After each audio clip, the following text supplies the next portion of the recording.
Have you ever been curious about how your favorite crispy potato snacks are made?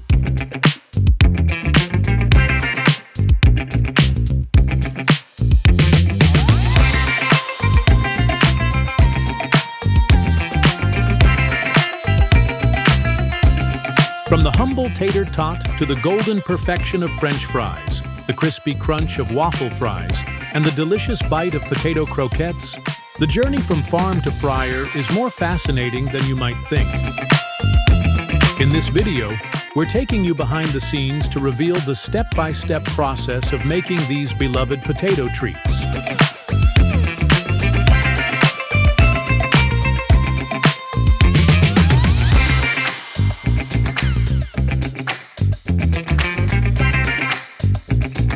Get ready to see the high-tech machinery, secret ingredients, and expert techniques that turn simple spuds into irresistible snacks we can't stop munching on. Join us as we unveil the process behind the snacks that brighten your day, from the first mix to the final bite.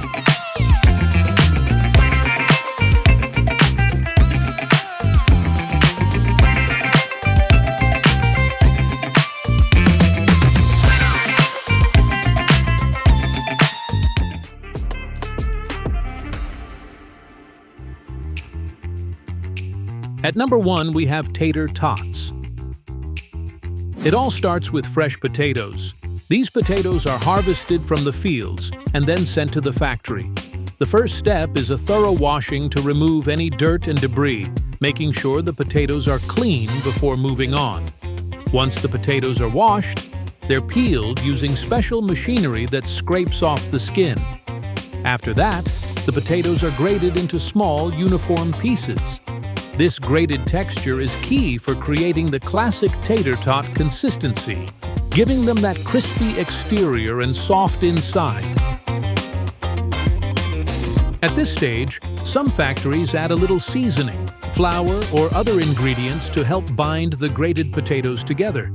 This mixture is essential for keeping the tots in their shape once they're formed. Now, the grated potato mixture is fed into a machine that shapes them into those familiar, small, cylindrical tots.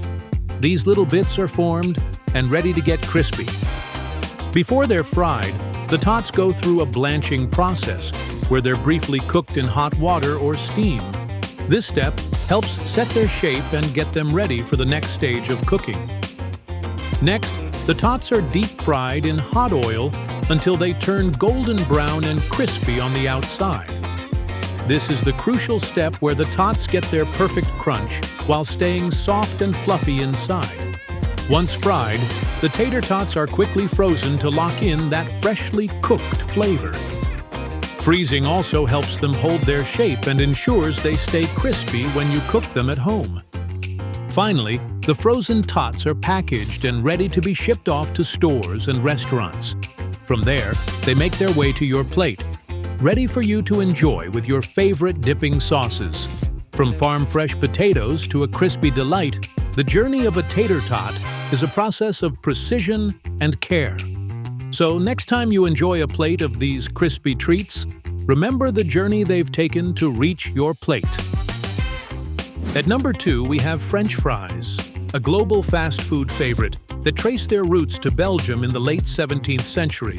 They gained the moniker French fries during World War I, when American soldiers associated them with French-speaking Belgians. Today, these crispy delights are a staple of menus worldwide. The journey of creating French fries begins with the mechanical harvesting of top-quality potatoes. Specialized equipment carefully extracts the potatoes from the soil, ensuring minimal damage during the process. Once harvested, the potatoes are transported to the factory for cleaning. A roller process removes small rocks, soil, and leaves, leaving the potatoes spotless. Following this, a sorting machine classifies the potatoes by size using vibrating grids. Smaller potatoes pass through the grid gaps, while larger ones are retained for different uses. The larger potatoes are destined for the classic strip-shaped fries, while smaller ones are shaped into cubes or unique rings, offering a variety of styles to suit diverse culinary preferences. Each step in the process from farm to fryer ensures the fries maintain their signature quality and taste.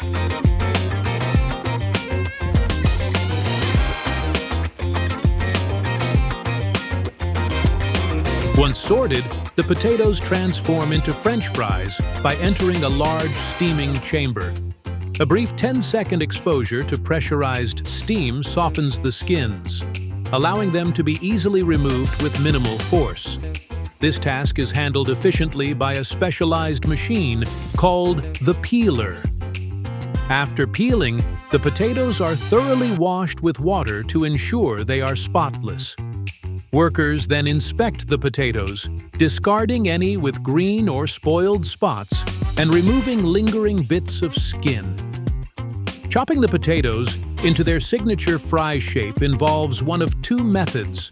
A hydraulic system propels them against cutting blades using running water, or a rotary mechanical slicer precisely cuts them into uniform pieces. The chopped fries undergo a high-tech quality check as they pass by a camera linked to a computer system. Each piece is meticulously analyzed for size and color. Any fry that doesn't meet the strict quality standards is flagged and removed from the production line using an air jet. Next, the fries enter the fryer, where they cook for about 2 minutes in non-hydrogenated vegetable oil.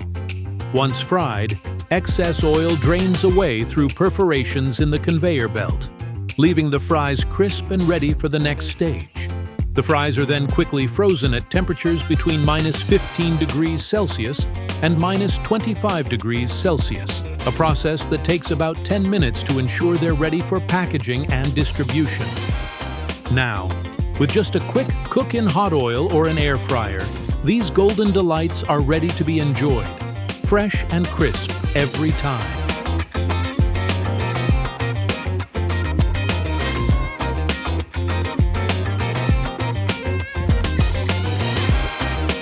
And last but not least, we have potato croquettes, a beloved treat known for their creamy interior and super crispy shell.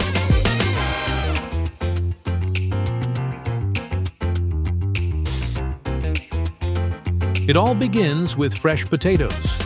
These potatoes are harvested and then washed thoroughly to remove any dirt and debris, ensuring they are clean and ready for the next steps in production. After washing, the potatoes are peeled using specialized machinery that removes the skins. Once peeled, the potatoes are mashed to create a smooth, creamy texture that forms the base for the croquette filling.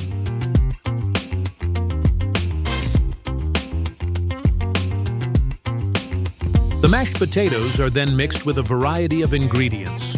Common additions include seasonings like salt and pepper, as well as other ingredients like cheese, herbs, or meat, depending on the recipe. This mixture gives the croquettes their signature flavor and texture. Next, wet ingredients like egg yolks and full cream milk are added to the mix. The ingredients are thoroughly combined until the mixture is well blended into a dough-like consistency. The potato mixture is then transferred into a funnel-like machine, similar to a sausage stuffer, which shapes the mixture into long cylinders. As the cylindrical potato dough exits the funnel, it is transferred onto a large pan, ready to be chilled. The croquettes are placed in the freezer overnight to firm up before the next steps. The next day, the frozen potato dough is removed from the freezer and transported to a cutter, which slices the dough into designated sizes. After cutting, the pieces are placed into a bowl and coated with all-purpose flour. Then, they're dipped into a bowl of whisked eggs, followed by a coating of finely crushed breadcrumbs. The croquettes are laid onto a tray sprinkled with flour to prevent sticking, ensuring they remain intact during the next phase. In a separate room, a large pot of cooking oil is heated to 270 degrees Celsius, 340 degrees Fahrenheit. With care, the croquettes are lowered into the boiling oil, where they fry gently, being stirred every minute for even browning. Once golden and crisp, the croquettes are removed from the oil and placed on a conveyor belt to cool for about 60 seconds. Once fried, the croquettes are rapidly frozen to lock in their freshness. Freezing also helps them maintain their shape and texture when they're cooked later. Finally, they're packaged and stored in the freezer, ready for consumers to reheat and enjoy whenever the craving strikes. And that's a wrap. From the crunchy feel of the French fries to the unique processing of waffle fries, every snack has its loved taste and origin. Hit subscribe and let's dip into the story of what makes every bite unforgettable. Thanks for watching. If you enjoyed learning about how your favorite foods are made, don't forget to hit that like button and subscribe for more behind-the-scenes looks at your favorite food production process. Drop a comment below if you've ever wondered how anything else is made. We might feature it in an upcoming video. Until next time, stay curious and keep exploring the flavors of the world.